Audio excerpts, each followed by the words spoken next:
My name is Rabbi Daniel Bogard. I'm a rabbi at Central Reform Congregation, one of the largest Jewish communities here in the state of Missouri. And I'm here because I have a trans kid. Because the first thing you learn when you love a trans kid in the state of Missouri is that you have to protect them from their government. Jews have a long history of looking at gender very differently than many of our Christian neighbors do, as we heard from the bill sponsor who testified herself that this bill is inspired by her very specific Christian faith. Jews look at this differently. 2,000 years ago, we have texts about there being 6, 7, 8 different genders. We have traditions that suggest that Abraham and Sarah were intersex, that the very first human beings were created not as Adam and Eve, but as Adam and Eve, as one combined intersex being. In the 1930s, in what we've now come to call the Nazi Olympics, it turns out that a whole bunch of athletes were going off and competing in these games, in the women's games, and coming back as men.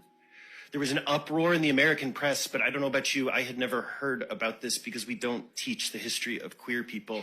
In fact, we only know this story because an old Jewish man in Brooklyn wrote in the 1930s in a letter to the editor in Yiddish, telling a story about a Jew who transitioned in the 1800s in Ukraine in the shtetl and was accepted and embraced and married off to Rachel and was treated like a human being.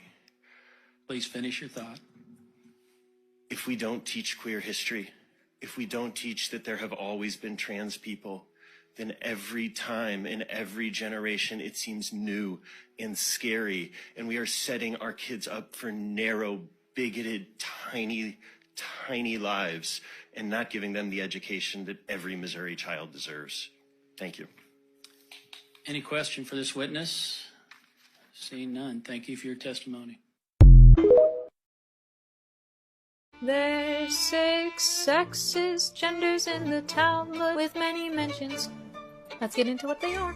There's Nekeva and Zakar, the two you hear as female and male. Androgynous for an intersex person with both female and male sex characteristics. Tum, a person with obscured or unclear sexual characteristics. Elo needs someone assigned female at birth, but who expresses male characteristics later in life. Sorry, someone assigned male at birth, but develops female characteristics later in life and or has their sexual organs removed. Saris and Eloni often are described as infertile, and while life has lots of rules, don't let binaries be a hurdle to loving yourself for exactly who you are.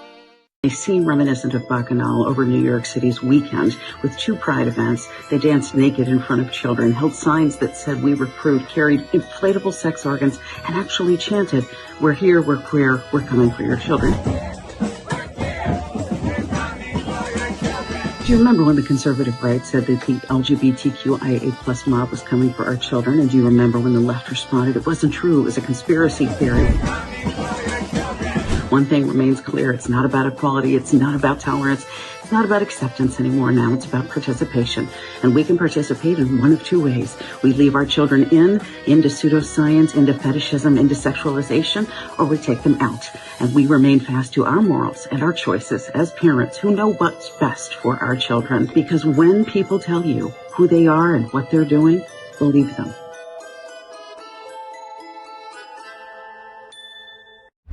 One day, Jesus is coming. You may be at church. You may be at work.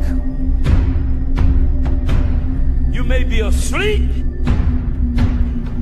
God grant that you will be ready when he makes his personal appearance. My God, what if his appearance occurs on a Sunday morning? My prophetic word to you this morning is get ready! Get ready!